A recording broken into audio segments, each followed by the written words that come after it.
Prej vitesh, rreth 1000 banor të fshatit Oblik përballen me mungesën e ujit të pishëm, pavarësisht një investimi të ndërmarrë për zgjidhjen e kësaj problematike. Edhe sot, në rubinetet e tyre uji vjen vetëm rreth 1 orë në ditë dhe, sipas banorëve, cilësia e tij është jashtë çdo standardi për konsum.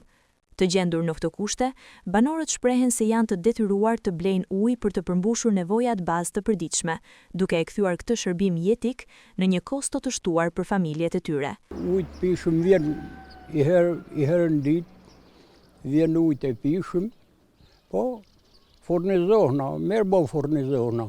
Veç një herë në ditë? I herë në ditë. Vjen me orar, domethënë? Me orar. Vjen atë ka ora 12:30, një herë në 2.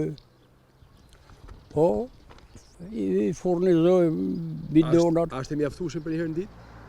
Ja, i mjaftueshëm nuk ka, po. Kalojmë ashtu në përzan, ma fort blejmë. Ma fort e blejmë në dyqan. Nuk kanë fort i pishëm, nuk kanë fort i mirë, i herë në ditë nuk mjafton ai. Zehet e nuk mjafton i herë në ditë. Ai dihet se uji i pishëm nuk është. Po seta e papastrume, si e si klore s'ka burë si e pin, as është për ushqim, as është për kurrë sa për zotën, nuk është. Ku siguroni ujin e pishëm? Ku siguroni ujin e pishëm? Ku siguroni?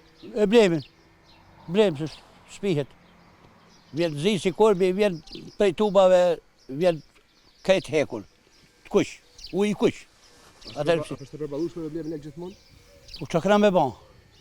Mos me pas tarë dhe si le bjen dhe i lek tjerë, në është dhe të hungurojmë këtu.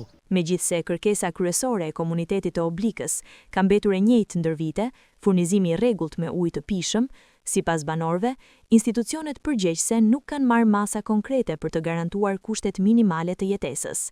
Situata vijon të mbetet problematike, ndërsa zgjidhja duket ende larg.